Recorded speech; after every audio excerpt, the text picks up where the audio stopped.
pense que j'étais sûrement pas le public cible, mais en même temps, c'était vraiment pas ouf. Feel as though I should thank you for saving me from a life of sheer boredom. You are most welcome. Bonjour à tous, j'espère que vous allez bien. On se retrouve aujourd'hui pour parler d'une petite série ou même une grosse série chez Amazon Prime Video. Donc on va parler de Young Sherlock, la nouvelle série qui adapte des versions de Sherlock Holmes. Et je vais aller droit au but, c'est assez moyen. Je m'attendais vraiment, encore une fois, comme Anemone si vous avez vu la vidéo, à beaucoup mieux. Je suis assez fan de Sherlock Holmes au global. J'aime beaucoup les films faits il y a quelques années et encore plus la série avec Benedict Cumberbatch et son acolyte, je m'en souviens plus du tout de son prénom, mais cette série était vraiment exceptionnelle, donc j'attendais un petit peu cette nouvelle série qui était du coup plus centrée sur Sherlock Holmes quand il était plus jeune, sur des petites enquêtes par-ci par-là. Bon, c'était vraiment pas ce que je m'attendais, c'était vraiment pas ce que je voulais au global. Il y a un petit marketing j'ai vu là-dessus, mais ça méritait pas plus et heureusement que ça a pas fait plus parce que je trouve que Young Sherlock c'est vraiment pas ouf. On va déjà partir sur le scénario comme d'habitude.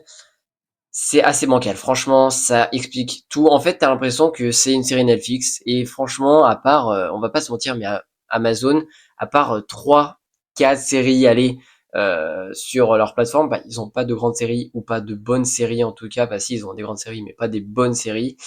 Euh, et là, ça se confirme encore une fois parce que t'as l'impression qu'ils essayent de lancer en quelque sorte une bonne série qui peut continuer sur plusieurs années avec plusieurs saisons, qui peut ramener du public. Et déjà d'un, j'ai pas l'impression que ça a fait beaucoup de buzz. Et de deux, c'est très mid parce que le scénario il est bancal de malade. Je m'attendais pas à ça. Déjà, ça se passe début 19e, si je me trompe pas, hein, bien sûr.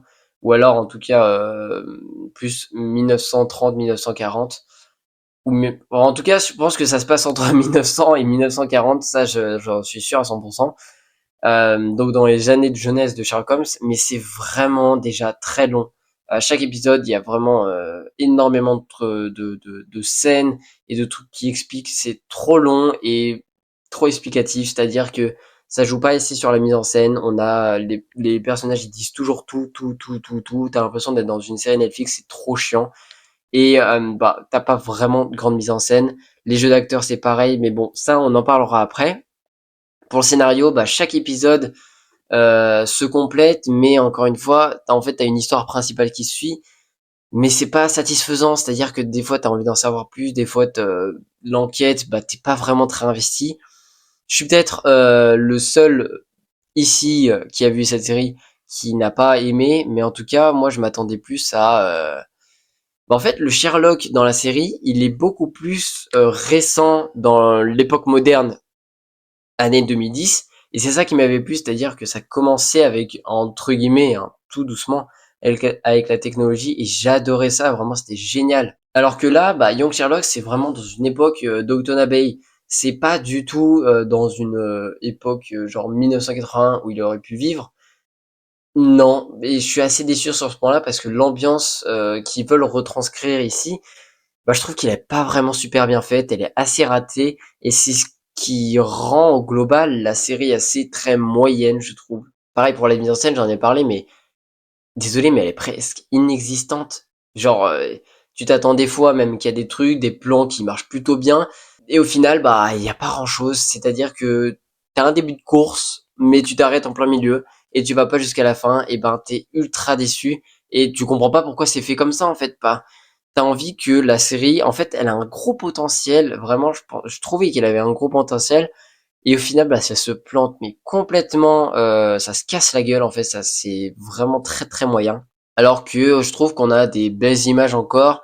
On a de plutôt bons plans, ça passe.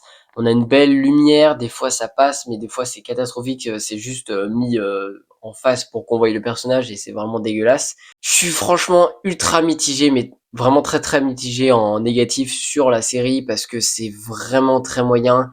Je m'attendais à beaucoup plus et au final, c'est vraiment pas ouf quoi. En fait, t'as la technique, elle est assez bancale. En fait, tu t'attendais à ce que ça passe sur une qualité, ça fasse une bonne qualité entre guillemets, hein, parce que ça peut pas être extrêmement bon.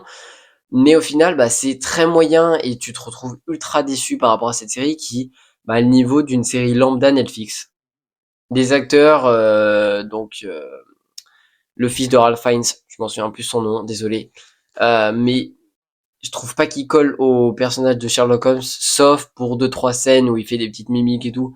Mais sinon, je trouve pas qu'il est exceptionnel dans son rôle de Sherlock Holmes et il est pas vraiment très crédible. Donc, je suis assez déçu sur ce point-là. Après, les autres acteurs, franchement, ça passe, mais c'est pas non plus exceptionnel parce que on les voit pas non plus 50 milliards de temps à l'écran et puis ils sont pas super présents. Donc, au final, tu te fais, ouais, bah, ils sont juste là pour ça, quoi.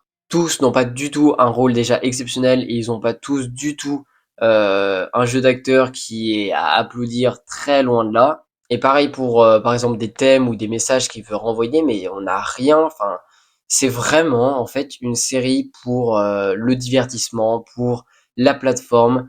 Et c'est pas du tout une série pour faire un petit peu un minimum de la qualité, tu vois. J'aurais aimé qu'il y ait plus de trucs. C'est ultra décevant pour moi. C'est vraiment bah, presque catastrophique comme série. Je pense pas que je regarderai la saison 2 si elle est déjà annoncée et si elle sort dans plusieurs années. Mais franchement, je suis ultra déçu. C'est vraiment mais le type de série qui avait un bon potentiel, pas un gros potentiel, mais un bon potentiel qui avait vraiment des qualités dans les trailers que tu avais envie et qu'au final bah ça se plante complètement dans la haie quoi, c'est vraiment mais vraiment pas bon et bah c'est ce qui me rend ultra déçu. Au final, je suis vraiment très très déçu de cette nouvelle série Young Sherlock. Ça en fait pour moi ça a vraiment, alors vous verrez peut-être pas la nuance mais je pense à Lupin sur Netflix. En fait, c'est l'exemple typique. Bon, la première saison était plutôt pas mal, c'était assez divertissant, mais plus ça avance, on va dire, déjà la saison 3 c'est catastrophique et c'est vraiment du niveau de Young Sherlock, c'est-à-dire que ça avait encore un mini potentiel de relancer la série, de faire des trucs assez divertissants et au final c'est vraiment nul. T'as vraiment des jeux d'acteurs très lambda, des décors très lambda, une lumière très lambda, ça a aucune différenciation, même si c'est pas du tout la même histoire à la même époque, on est bien d'accord là-dessus, mais bah, tu ressors ultra déçu de cette série, de cette nouvelle série sur Sherlock Holmes. Bref, voilà, c'était mon avis sur Young Sherlock. J'espère que ça vous aura plu. N'hésitez pas à vous abonner et mettre la cloche parce que vous ne raterez pas les prochaines critiques parce qu'il y en a plein encore à venir. Ne vous inquiétez pas. N'hésitez pas à commenter, partager et liker cette vidéo parce que ça me soutient déjà énormément. Et on peut commencer une conversation dans les commentaires pour parler du film et de la série en question. Et si vous voulez poser des questions, bien évidemment. Et n'hésitez pas à me suivre sur tous les réseaux, donc TikTok, Instagram et Twitter où j'ai deux comptes maintenant. Donc j'ai un compte Cinébat comme la chaîne où je parle tous de mes avis, tous mes critiques, etc. Et un deuxième compte, donc c'est Cinéflash, donc c'est un petit peu un média où je partage toutes les actus présentes partout, tout le temps, H24, et que je partage un maximum tout le temps pour vous informer sur le monde du cinéma et des séries. Donc n'hésitez pas à me suivre là-bas, ça me soutient énormément également. Donc c'est un nouveau compte, donc je repars de zéro. Et je vous remercie infiniment si vous faites toutes ces actions parce que c'est grâce à vous que je peux continuer déjà les vidéos et puis que ça me soutient énormément. Donc je vous remercie à tous et on se retrouve très vite pour une nouvelle vidéo.